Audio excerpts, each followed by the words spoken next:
जो यहाँ के लोग हैं वो अभी भी धर्म जात में पड़े हैं। हे भारत के राम जगो मैं तुम्हें जगाने आया हूँ, 100 धर्मों का धर्म एक बलिदान सिखाने आया हूँ। सुनो हिमालय कैद है दुश्मन की जंजीरों में, आज बता दो कितना पानी है भारत के वीरों में। खड़ी शत्रु की फौज द्वार पे, खड़ी शत्रु की फौज द्वार पे, आज तुम्हें ललकार रही, उठो सिंह जगो भारत के माता तुम्हें पुकार रही। आजकल तो देखते थे मुस्लिम का जो पर्व होता है, जैसे रोजा चल रहा है, जितने भी राजनीतिकार हैं, 1 महीना ये जो रोजा हो तो 6 बार टोपी पहन के इफ्तार पार्टी करते थे। बताइए कोई भी राजनीतिक नेता हिंदू धर्म में आके मंडप में जाता था? यही मोदी योगी जी हैं, सबको हिंदू के तरफ झुकाए हैं। अभी तक जो भी होता था, ये लोग अपना कुर्सी बचाने के लिए, अपना घर का दुकान बचाने के लिए हिंदू को बांट दिए थे। ये क्या है फलना है, ये क्या है चिलना है, हम लोग को आपस में बांट दिए थे। जो भी हो मुस्लिम के लिए, जो भी हो मदरसा मुस्लिम, रोजा है, हज है, 4 लाख सब्सिडी दो, ये दो वो दो। आज पटना का गांधी मैदान देख लीजिए, आप वहाँ गांधी मैदान में देखिएगा तो कितना दरगाह, कितना मकबरा बन गया। कौन बनवाया? एक भी देख लिए हिंदू के लिए। नीतीश जी हैं, वो पलटू चाचा जो उनको लोग कहते हैं ना, अब उनका भी दिल लद गया है। देख लिए योगी जी यूपी में है, कोई उनका मुकाबला कर सकता है? कोई नहीं कर सकता। 15 साल मोदी जी मुख्यमंत्री रहे। संविधान के हिसाब से क्या मुस्लिमों के लिए कुछ नहीं होगा? हिंदू राष्ट्र हमारा पहले था, अब फिर से होना चाहिए। ये बीच में जो मुस्लिम आक्रांता आए, इनकी वजह से ये हमारा हिंदू राष्ट्र टूटा, टुकड़ों में विभाजित हुआ। नहीं तो ये अखंड भारत था और अखंड भारत फिर से बनेगा। देखिए प्रॉब्लम ये है इंडिया में, जो यहाँ के लोग हैं वो अभी भी धर्म जात में पड़े हैं। उनको इससे उठ के देखना चाहिए कि दुनिया में क्या क्या हो रहा है, दुनिया कहाँ से कहाँ तक जा रही है, कितने कौन सी शक्ति उभर रही है। आज चाइना देखिए ग्लोबली कितना इंडस्ट्री में ऊपर आ चुके हैं, और भारत के लोग अभी भी यही जात भैया जो कह रहे हैं धर्म के लिए, जात के लिए, तो हमारे यहाँ बहुत ही भारतवर्ष है और हमारे यहाँ कहा गया है धर्मौ रक्षत रक्षिता। आप धर्म की रक्षा करते रहिए, आपको अपनी रक्षा करने की जरूरत नहीं है, धर्म स्वयं आपकी रक्षा करेगा। धर्म बहुत जरूरी है। बहुत अच्छी बात भाई ने कही कि धर्म और जात में बटे हुए हैं। लेकिन सबसे पहली बात कि हमें जात से ऊपर उठना होगा। पहली बात तो जानना होगा कि हमारे यहाँ जात परंपरा नहीं थी, वर्ण व्यवस्था थी। ब्राह्मण, क्षत्रिय, वैश्य और शूद्र, ये चारों वर्ण प्रत्येक इंसान के अंदर होते हैं, हर एक व्यक्ति के अंदर। यदि व्यक्ति ज्ञानी है तो वह ब्राह्मण है, यदि व्यक्ति अपने समाज की, अपने देश के, अपने भाई बहनों की रक्षा कर सकता है तो वह क्षत्रिय है, यदि अपने परिवार, अपने देश की भरण पोषण कर सकता है तो वह वैश्य है, अगर व्यक्ति अपने समाज की सेवा कर सकता है तो वह शूद्र है। ऐसी भावना के साथ यदि आप कार्य करेंगे तो आपको समस्त जनमानस एक लगेगा। देखिए हर चीज में अपग्रेड हो रहा है। हमारी संस्कृति में क्या था, जो अच्छी चीजें थी उनको ग्रहण करने का सिस्टम था। आज भी हम जरूरत है अपनी देश की जरूरतों के हिसाब से, हमारी देश की प्रायोरिटी क्या है उसके हिसाब से, चाहे वो किसी भी मजहब का हो, किसी भी धर्म का हो, इससे फर्क नहीं पड़ता। उसको चाहिए कि अपने धर्म में ऐसी चीजें लाएं जो देश को प्रगति पे ले जाएं, देश को आगे बढ़ाएं, ना कि आपस में लड़ाई कराएं। तो हमें क्या करना है, सिर्फ प्रेम मोहब्बत बांटनी है। अच्छा, ये हिंदू मुस्लिम कौन कर रहा है, क्या लगता है आपको? देखिए हिंदू, मैं बताता हूँ, हिंदू मुस्लिम से हम भगवे के दीवाने हैं, हम झूम के चलते हैं, ये महादेव की नगरी है, यहाँ हिंदू शेर पलते हैं। हिंदू मुस्लिम हमारे महाराज जी कहते हैं जो जैसे मिलो उसे वैसे मिलो। हमारे एक हाथ में माला रहता है पहनाने के लिए, दूसरे में काटने के लिए भाला रहता है। ठीक है, हम लोग जैसे आप हमारा कायदे में रहोगे, प्यार से मिलोगे तो गले मिलोगे, गलत मिलोगे तो हथियार से काटे जाओगे। जय जय। हिंदू मुस्लिम जो है जो सच्चा मुस्लिम है, जैसे भाई साहब ने पहले भी बताया, जो सच्चा मुसलमान है, अपने ईमान में कायम है, अपने धर्म और अपने भारत, अपने राष्ट्र को सर्वोपरि रखता है, तो वह हिंदू मुस्लिम नहीं है। जो दुष्ट प्रवृत्ति के हैं, राक्षस प्रवृत्ति के हैं, जो पिशाच प्रवृत्ति के हैं, ऐसे जो अवैसी जैसे बवासीर मुंह वाले जो लोग हैं, जिनके मुंह में बवासीर है, उनके लिए यह मेरा भारत जो है कट्टर हिंदू मुसलमान करेगा। भैया बात अगर हिंदू मुसलमान की आती है, और बड़ा एक अच्छा शब्द हमारे लिए गढ़ा गया हिंदुओं को बेवकूफ़ बनाने के लिए, और आप सभी लोग ध्यान से सुनिएगा भाइयों, भाईचारा, ये शब्द इतना घटिया और इतना कैसे कह सकते हैं बदसूरत किस्म का यह शब्द गढ़ा गया हिंदुओं को बेवकूफ़ बनाने के लिए। भाईचारा होता क्या? यदि भाईचारा ही था तो पाकिस्तान बनाने की क्या आवश्यकता थी? देश का बंटवारा हुआ, देश का बंटवारा धर्म के आधार पर हुआ था। यदि धर्म के आधार पर देश का बंटवारा हो तो मुसलमान भारत में क्यों रह गए?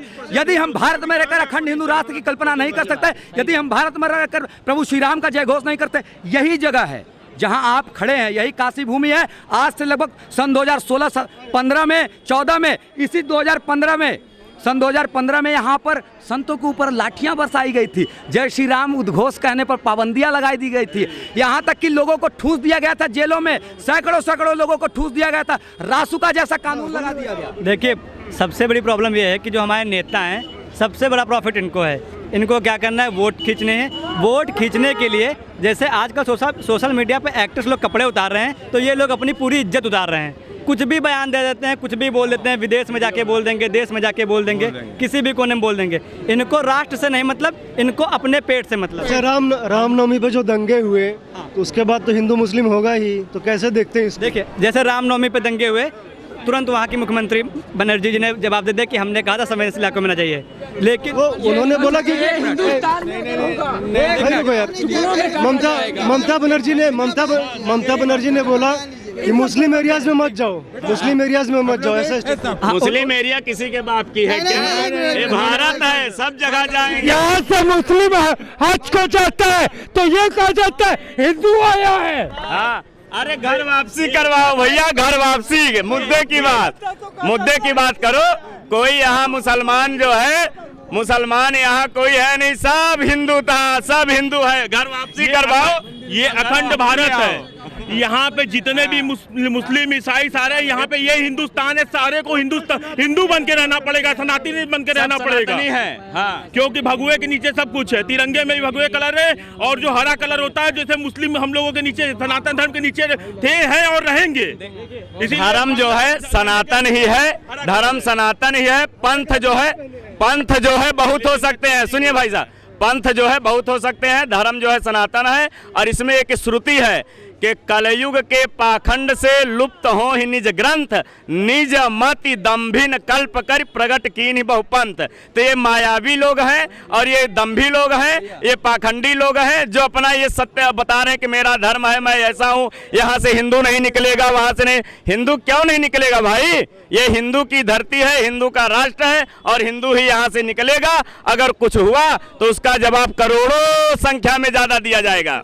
देखिए, प्रॉब्लम ये है, जो ज़्यादातर जो हमने देखा है कि जो हमारी मुस्लिम कम्युनिटी है, उनके साथ सिर्फ एक प्रॉब्लम है, उनके पास वह शिक्षा की कमी है। मुस्लिम जो समुदाय है, उनके पास शिक्षा की कमी है। आप देखिए, उनमें ज़्यादातर जो इतने बच्चे होते हैं, मैंने देखा वो सब धंधे में जाते हैं, उनके पास नॉलेज नहीं है। वो लोग किसी के बहकाव में आते हैं, किसी ने उनको बहला दिया, वो लोग आते हैं। ज़रूरत यह है कि उनको एक बुनियादी, उनको एक शिक्षा दी जाए, उनको समझने की शक्ति है कि हम किस देश में रह रहे हैं, हमारे आके हमको किस चीज़ से फ़ायदा है। आप देखिए, अफगानिस्तान हो गया, इराक हो गया, सीरिया हो गया, यहाँ पे देखिए सब आतंकवादी तैयार हैं। क्यों? शिक्षा है नहीं, बेरोजगारी है, कोई टेक्निक है नहीं, क्या करेंगे लोग? तम्बाकू खा के लड़ रहे हैं। भारत में मैं न जाने ऐसे कितने गरीबों को आपको दिखाऊंगा जिनको खाने के लिए रोटियां नहीं, इसी फुटपाथ पे सोते हैं, हिंदू हैं। क्या उनके हाथ में कभी आपने गोला बारूद देखा चलाते हुए? किस मस्जिद में हम लोगों ने गोला बारूद फेंका है? किस ऐसी धर्म संस्कृति संप्रदाय को हमने भारत में फलने फूलने का अवसर नहीं दिया है? ऐसा कोई एक संप्रदाय बता दीजिए जिसने भारत में शरण नहीं लिया हो। और जिनको हम लोगों ने शरण दिया, वो आस्तीन के सांप बन गए। उन्होंने देश में रहकर जिस देश में खाया, उसी देश के साथ गद्दारी किया। उसी भाई का बहुत अच्छा बात ये मैंने सुना, मैं आपको सुना दे रहा हूँ। इनके पास शिक्षा नहीं है, मैं बता रहा हूँ। ये शिक्षा का अधिकार सबके पास है। अगर मुझे शिक्षित होना है तो डॉक्टर APJ अब्दुल कलाम के पास लाइट नहीं थी, स्ट्रीट लाइट में बैठकर वो शिक्षा प्राप्त की और भारत देश के राष्ट्रपति बन गए। अगर शिक्षा आपको ग्रहण करनी तो ऐसे भी ग्रहण कर सकते हैं। केवल ये ढोल पीटने से नहीं होगा कि मुझे सरकारी स्कूल नहीं चाहिए, मुझे प्राइवेट स्कूल चाहिए। बम बनाने के लिए उन लोगों के पास शिक्षा है, बम बनाने के लिए उन लोगों के पास शिक्षा है, हर चीज करने के लिए शिक्षा है। लेकिन ये जब हिंदू की ये बात आती है, धर्म की बात आती है, संस्कृति की बात आती है, तो उन लोगों के पास शिक्षा नहीं है। भाई का कहना ये है। वो जो शिक्षा की आप बात कर रहे हैं, इससे पहले आप नीतीश जी की बात किए थे। मैं बिहार से हूँ, बिहार बेगूसराय रहने वाला हूँ। आजकल तो देखते थे मुस्लिम का जो पर्व होता है, जैसे रोजा चल रहा है, जितने भी राजनीतिकार हैं, एक महीना ये जो रोजा हो तो 6 बार टोपी पहन के इफ्तार पार्टी करते थे। बताइए, कोई भी राजनीतिक नेता हिंदू धर्म में आके मंडप में जाता था? यही मोदी योगी जी हैं सबको हिंदू के तरफ झुकाए हैं। अभी तक जो भी होता था, ये लोग अपना कुर्सी बचाने के लिए, अपना घर का दुकान बचाने के लिए हिंदू को बांट दिए थे। ये क्या है, फलना है, ये क्या है, चिलना है, हम लोग को आपस में बांट दिए थे। जो भी हो मुस्लिम के लिए, जो भी हो मदरसा मुस्लिम, रोजा है, हज है, 4 लाख सब्सिडी दो, ये दो, वो दो। आज पटना का गांधी मैदान देख लीजिए, आप वहाँ गांधी मैदान में देखिएगा तो कितना दरगाह, कितना ईद मकबरा बन गया। कौन बनवाया? एक भी देख लिए हिंदू के लिए। नीतीश जी हैं, वो पलटू चाचा जो उनको लोग कहते हैं ना, अब उनका भी दिल लद गया है। देख लिए योगी जी यूपी में है, कोई उनका मुकाबला कर सकता है? 15 साल मोदी जी मुख्यमंत्री रहे, 5 भाई हैं, मुकाबला कर सकता कितना परिवार है? कभी देखे हैं उनका परिवार? एक मुलायम सिंह जी बने हैं मुख्यमंत्री तो उनका चचेरा, चाचा, भतीजा सब अरबपति हो गया। योगी जी को देख लीजिए, बहन उनकी उत्तराखंड में फूल बेच रही है। कभी देखे उनका भाई बहन पर? ऐसा देश को भगवान का ही देन है। जैसे जब जब धर्म की हानि होती है ना, भगवान अवतार लेते हैं, वैसा ही मोदी जी, योगी जी अवतार लिए। भारत के लिए अवतार पुरुष है, इनका कहीं कोई तुलना नहीं है और कोई तुलना नहीं कराया। ये अवतार पुरुष है भारत को, मतलब धर्म को बचाने के लिए। हिंदुस्तान, अरे हिंदुस्तान में हिंदू नहीं कहेंगे तो पाकिस्तान में जाके हिंदू का नाम लेंगे हैं? अगर हम हिंदू हैं, आज तक ममता बनर्जी की आप बात कर रहे थे, कभी ममता बनर्जी हिंदू के लिए कुछ बोलती थी? अभी हिंदू मंडप के लिए कुछ पैसा दे रही है, काहे? हिंदू अब एक हो रहा है, हिंदू जाति पाति से ऊपर उठ के एक हिंदू बन रहा है। यही इन लोगों का अपना दुकान अब बंद होने पर है। तो अब दुकान बंद होगा तो सब विपक्षी तो क्या 100 चीटी मिल के क्या करेगा उसके? लेकिन ये तो कह रहे हैं कि हिंदू मुस्लिम धर्म पे लगना ही नहीं चाहिए, उससे ऊपर उठ के देखना चाहिए। क्या है, हम गर्व से काहे कहेंगे हम हिंदू हैं? हमारा धर्म है, हमारा धर्म है, हम गर्व से कहेंगे हम हिंदू हैं। इसमें कहने में क्या बुराई है? हम तो वो भारत में रहकर एक मिनट मोदी जी थे, आज माफिया के लिए शेर बने हुए हैं। आज उदाहरण के तौर पर विकास दुबे भी एक मकिया जो हिंदू था भैया, विकास दुबे भी हिंदू था, एक राजतंत्र का पालन करते हुए क्या उसको क्या अंजाम मिला? अभी आप कहता आती कि हमारा मुस्लिम हमको मार देगा। अरे तुम जैसा करोगे वैसा तुमको जवाब मिलेगा, वही सच्चा शासक है। एक बात आपने कही है, इसलिए अब इन लोगों का अपनी दुकान बंद होने पर है। हिंदू अब जाग गया है। अब जाति पार्टी जो बांट के या मुसलमान को टोटल दे दो, वो अब बंद होने वाला है। हिंदू राष्ट्र की बात हो रही है, सही हो रही है? हिंदू काहे हो रही है? नहीं, ये तो नहीं, सनातन नहीं, हिंदू राष्ट्र की बात नहीं, हिंदू राष्ट्र की बात रहेंगे क्यों नहीं?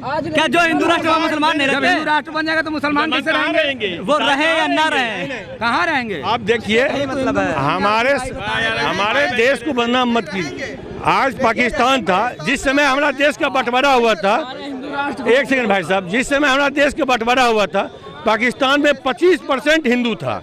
आज देख लीजिए वहाँ मुस्लिम मुश्किल से 2%, 1.5% बचा है।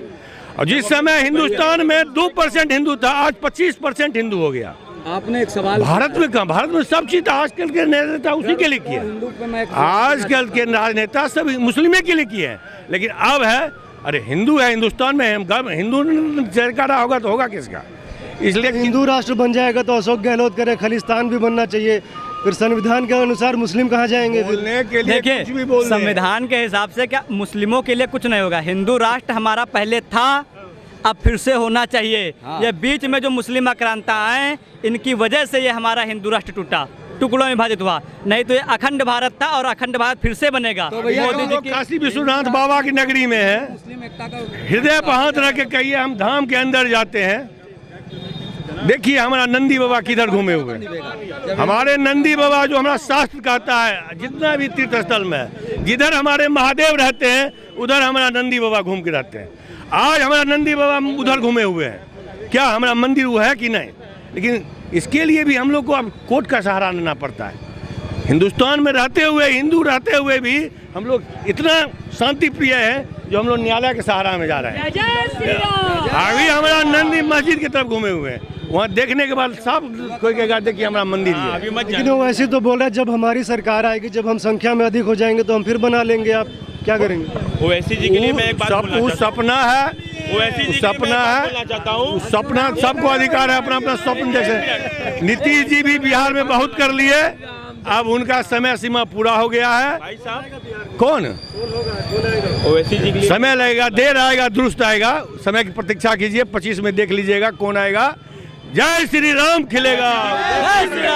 ओवैसी जी के लिए मैं एक बात बोलना चाहिए, जैसे कि ओवैसी जी ने पहले बोला था कि मुझे 15 मिनट का टाइम दे दिया जाए। मैं बताता हूँ, बोलते थे कि मुझे 15 मिनट का टाइम दे दिया जाए। उनके लिए हमारे टाइगर राजा जी जैसे लोग काफी है। उन्होंने क्या बोला, टाइगर राजा जी ने बोला मुझे 15 मिनट नहीं सिर्फ 5 मिनट दे के देखो, मैं तुमको तुम्हारी औकात दिखाता हूँ, मैं तुम्हारी औकात तुमको दिखाता हूँ। और अपनी तुम साइडों को एक तरफ रखो, मैं एक तरफ, निहत्ते हम दोनों में पहले हो जाए, उसके बाद बाकी लोगों को देखा जाएगा। तो ऐसे हिंदू हम लोग हिंदू संस्कृति से जो जुड़े हैं, हम लोगों को हिंदू शेर ऐसे ही नहीं बोला जाता है। जैसे कि हमारे महानगर अध्यक्ष जी आप लोगों से कुछ कहना चाहते हैं, यहाँ पे उपस्थित है।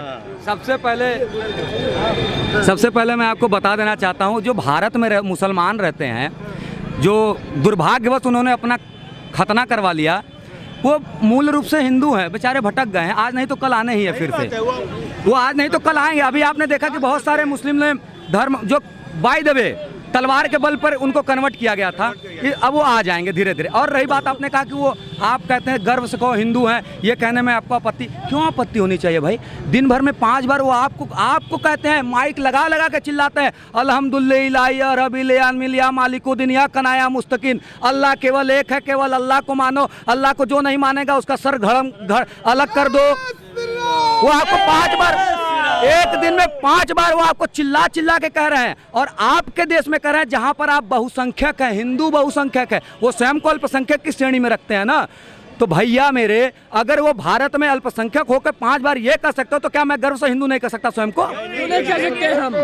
मैं आपको एक बात कहना चाहता हूँ, आशुतोष राणा जी की एक बहुत ही सुंदर कविता समस्त हिंदुओं को जागृत करने के लिए, माताओं बहनों भाइयों सबके लिए, हे भारत के राम जगो मैं तुम्हें जगाने आया हूँ, 100 धर्मों का धर्म एक बलिदान सिखाने आया हूँ, सुनो हिमालय कैद है दुश्मन की जंजीरों में, आज बता दो कितना पानी है भारत के वीरों में। खड़ी शत्रु की फौज द्वार पे, खड़ी शत्रु की फौज द्वार पे, आज तुम्हें ललकार रही, उठो सिंह जगो भारत के माता तुम्हें पुकार रही। आज वो अवसर है, आप सभी को बलिदान देने के लिए खड़ा रहना पड़ेगा, तत्पर रहना पड़ेगा। आप समझिए, वो समय गया जब हिंदू ये सोचता था कि हमारे घर में भगत सिंह पैदा ना हो, पड़ोसी घर में भगत सिंह पैदा हो। अब लोग चाहते हैं कि मेरे घर में भगत सिंह, सुखदेव और राजगुरु पैदा होने चाहिए। देखिए, अभी जो सरकार है, पहले की सरकार कब्रिस्तान मस्जिद के लिए पैसा देती थी, चारदीवारी के लिए। अब की सरकार जो है वो नवरात्र में रामनवमी के दिन सुंदरकांड और भगवान का पाठ करने के लिए पैसा दे रही है। ये भगवा प्रदेश है, ये वो प्रदेश है जहां रामनवमी के दिन एक भी पत्थर कहीं नहीं पड़ा है, और पड़ा भी होगा तो उसका घर बुलडोजर से गिरने की तैयारी भी होगी। ये बाबा की सरकार है। यहाँ एक व्यक्ति के घर में अगर गलती से रामनवमी के दिन पत्थर चल जाएगा तो उसके घर में एक पत्थर नहीं दिखेगा, क्योंकि हमारे यहाँ बुलडोजर बाबा है। लेकिन हर राज्य में योगी आदित्यनाथ होंगे क्या? अन्य राज्यों में तो हो रहा है सब कुछ। योगी आदित्यनाथ तो अभी एक हैं, और आप सभी सनातनियों का प्रेम रहा तो जरूर वो दिन नज़दीक है जिस दिन दिल्ली के लाल किला से यह आवाज़ आएगी, मैं योगी आदित्यनाथ। ये हम और लोगों से जानते हैं। आप लोग कहाँ से? सर मैं बनारस से हूँ। बनारस से? हाँ वाराणसी से। 24 में लोकसभा चुनाव पे क्या कहेंगे? क्या कहेंगे, क्या हम पीएम हमारे मुख्यमंत्री योगी आदित्यनाथ महाराज जी रहेंगे, बस उन्हीं को चाहेंगे, उन्हीं हमारे हैं, और उनसे तो अच्छा काम कोई नहीं किया है। जो मोदी जी महंगाई बढ़ा दिए हैं। देखिए भैया, महंगाई बढ़ाने की बात नहीं है, महंगाई बढ़ाए हैं ठीक है, उसके साथ साथ कितना काम हुआ है ये भी तो देखिए आप। बहुत सारे काम हुए हैं। कॉरिडोर बना था पहले ऐसे? नहीं बना। अयोध्या में जो है कभी वहाँ पे इस तरह हुआ था जिस तरह बैठे हैं वहाँ सियारापति रामचंद्र जी? ये बताइए आप, बोलिए। बहुत अच्छे काम किए हैं वो, क्या काम नहीं किए हैं? हमारे हिंदुस्तान में, पूरे भारत की बात मैं बता रहा हूँ, योगी जी और मोदी जी जैसे कभी कोई आया नहीं है और न आएगा। राहुल गांधी कह रहे हैं कि मोदी ने अडानी अंबानी को देश बेच दिया, सब कुछ अडानी को दे रहे हैं। कुछ नहीं है साहब, सब कुछ ऐसा नहीं है। छत्तीसगढ़, राजस्थान, जैसे राहुल जी कह रहे हैं जो अडानी अंबानी को दे दिया, अडानी अंबानी को दे दिया। अभी आप एज एग्जाम्पल ले लीजिए एयर इंडिया, लूट खसोट की जो राजनीति अभी तक चल रहा था देश में, कोयला घोटाला, स्पेक्ट्रम घोटाला, वो क्या ठीक चल रहा था? अभी एयर इंडिया जो 5,000 करोड़ रुपया सालाना घाटा में चल रही थी, वही एयर इंडिया जब टाटा को मिल गया तो क्या जनता को फैसिलिटी मिल रहा है, कितना मुनाफा में चल रहा है? क्या आप चाहते हैं कि देश का खजाना खाली हो? और आपसे बस इतना कहना, इसलिए अडानी अंबानी जितना अच्छा काम कर रहा है आज टाटा को दे रहा। टाटा कितना काम कर रहा है? जो फायदे में है उसको भी बेच रहे हैं, जैसे DLW हो गया, ONGC वो फायदे में है उसको बेच रहे हैं। फायदे में थी? नहीं, ONGC हो गया, DLW हो गया। बताइए, जो भी फायदा में था और ज़्यादा फायदा हो, देश के लिए काम करना क्या गुना? मोदी जी देश हित के लिए पैदा लिया है, देश हित में जो भी काम होगा वो करेगा, और देश हित में जो भी काम होगा वही वो करेगा, इसमें कहीं कोई। मैं ये कहना चाहता था कि आप बनारस में हैं और यह तीनों लोक से न्यारी काशी के नाम से जाना जाता है। प्रभु श्री राम का पहले बढ़िया सा उद्घोष करते हैं जिससे मन आत्मा को बड़ी तृप्ति मिलती है। मेरे साथ सभी लोग मिलकर बोलिएगा, मर्यादा पुरुषोत्तम भगवान श्री रामचंद्र की नमः। पार्वती पते हर हर महादेव। अब मैं आपको बस इतनी अपने वाणी को विराम देना चाहता हूं कहकर कि जो भारत में भारतीय और हिंदुत्व संस्कृति के हिसाब से रहेगा वही रह पाएगा, अन्यथा उसका वही हश्र होगा जो औरंगजेब का हुआ, जो जितने कट्टरपंथी मुसलमान थे जिन्होंने देश को खंडित करने का कार्य किया। आखिर ये मंदिरों के मूर्तियों ने उनका क्या बिगाड़ा था? आप सोचिए, उन्होंने आपकी संस्कृति पर क्यों आघात किया? उन्होंने उन मंदिरों की मूर्तियां क्या करती थी उनका, लेकिन उन्होंने आपकी मंदिरों की मूर्तियों को भी तोड़ दिया, हमारी विरासतों को उन्होंने तोड़ के रख दिया। क्या हम कायर बन के रहेंगे? कब तक? धर्मो रक्षति रक्षिता, हम लोग कब तक ये पाठ करते रहेंगे? धर्मो हिंसा तथा वच, इसके आगे का ये है, ये कभी नहीं पढ़ाया जाता है।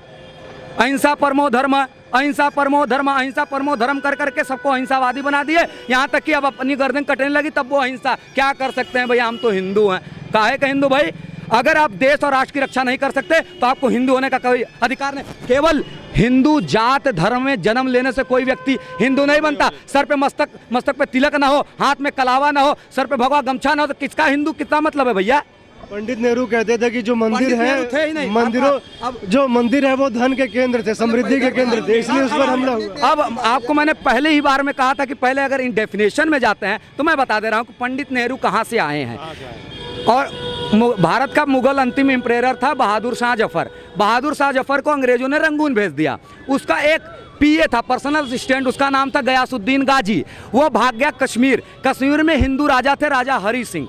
उसने सोचा कि मुस्लिमों के बीच में जाएंगे तो ये खुद ही गद्दार कौम है, दोगली कौम है, तो ये खुद ही खोद देंगे कि भैया यहाँ पे आके छिपा है, पैसे के चक्कर में हम पकड़ा जाएंगे। वो चल गया हिंदुओं के बीच में, जाके कहाँ रहा? हिंदू बहुल पंडित जहाँ पर रहते थे एक नहर के किनारे वो जाके वहाँ बस गया और उसने अपना नाम कन्वर्ट कर लिया। वहाँ से ये पैदा हो गए मोतीलाल नेहरू, पंडित जवाहरलाल नेहरू, इंदिरा। उसके बाद देखिए सबसे बड़ी विडंबना, नेहरू के बाद सीधे गांधी कन्वर्ट हो गए। देश में मैं पूछता हूँ, आप चैनल चलाते हैं या जितने चैनल, मैं बहुत से चैनल के पत्रकार को डिबेटों में गया हूँ, लेकिन मैंने सबसे एक ही प्रश्न किया कि नेहरू बिरादरी दुनिया में और कहीं भी है, कोई जात है? किसी को पता नहीं, केवल एक ही बिरादरी है उनके पास, पंडित जवाहरलाल नेहरू तक। उसके बाद कोई बिरादरी है या नहीं, कोई जात है या नहीं। तो मेरे भैया वो तो मुस्लिम है, वो क्या कहेंगे हिंदू धर्म के बारे में, जिनको मरने के बाद फतिहा पढ़ा जाता है। आप देखेंगे इंदिरा गांधी का फोटो, जब वो मर गई थी, गोली मार दिया गया था उनको, देश के कुछ वीर जवानों ने उनको, तो वहाँ बैठ के सब फतिहा पढ़ा थे उनके लड़के। अगर वो हिंदू होते तो प्रणाम करते, नमस्कार करके ले जाकर उनको जलाया जाता ना। तो भैया अब भारत मूर्ख बनने वाला नहीं, अब हिंदू मूर्ख बनने वाला नहीं, अब समस्त हिंदू जागृत हो रहा है, समस्त हिंदू योगी और मोदी जी के साथ चल रहा है और आगे भी चलता रहेगा। कोई ऑप्शन नहीं है। अगर आपके पास कोई ऑप्शन हो तो बता दीजिए। क्या आप पप्पू को बनाएंगे क्या प्रधानमंत्री? नहीं। क्या अखिलेश यादव को? जातिवाद कर करके खत्म कर दिया इन्होंने, पूरी जातिवाद करके खत्म कर दिया, हिंदुओं को विभाजित करके रख दिया। आज उनके नाम से मैं कहता हूं जितने भी यादव बंधु हैं, मेरे भाई हैं, महाराज जी ने भी कहा ना, उनको वो भरी संसद में राज्यसभा में उन्होंने कहा कि जो अपने पिता का सम्मान नहीं कर सकता वो किसी और का क्या सम्मान कर सकता है। भरे मंच पे जो अपने पिता को धक्का दे रहा है, जो अपने चाचा का सम्मान नहीं कर, चाचा बगल में खड़ा है, अपने कुर्सी पे बैठे हैं, ये ऐसे व्यक्ति को आप प्रधानमंत्री मुख्यमंत्री बनाने का दावेदार कर सकता है। सिर्फ ओछी मानसिकता के लोग, तुच्छ मानसिकता के लोग, जातिवाद के लोग जो इनके शरण पाकर बड़े बड़े अधिकारी बन गए। 86 एसडीएम में से 56 एसडीएम केवल एक ही जाति के। क्यों भाई? और कोई जाति नहीं नजर आ रही थी भारत में? जातिवाद ये लोग करते हैं और पीसा जाता है छोटे मोटे ये लोग। मैं कहता हूँ, मैं ठाकुर हूँ, गर्व है ठाकुर होने पर, ये यादव है, गर्व है यादव होने पर, लेकिन क्या हम हिंदू नहीं है? कहते हैं धर्म से बढ़ के जाति नहीं होती और कंधे से ऊंची छाती नहीं होती। तो इसलिए मेरे मित्रों, अब वो समय गया, अब आपको एकत्रित होने की आवश्यकता है, एक साथ आने की आवश्यकता है। ये धर्म युद्ध चल रहा है, ये धर्म युद्ध में आप सभी लोग, मैं आपको स्वयं कह रहा हूँ, आप भी धर्म से धर्म जुड़ जाइए। एक नेहरू के समय में एक उनके सांसद हुआ करते थे, आप शायद उनका नाम भी जानते होंगे, बहुत बड़े कवि हैं वो, रामधारी सिंह दिनकर। जब नेहरू जी लड़खड़ा के गिर रहे थे तो दिनकर जी ने पीछे से उनको लगा दिया हाथ, तो कहें अरे चलो तुमने संभाला। तो उन्होंने कहा राजनीति जब जब डगमगाई है तब तक साहित्य ने उसको थाम लिया।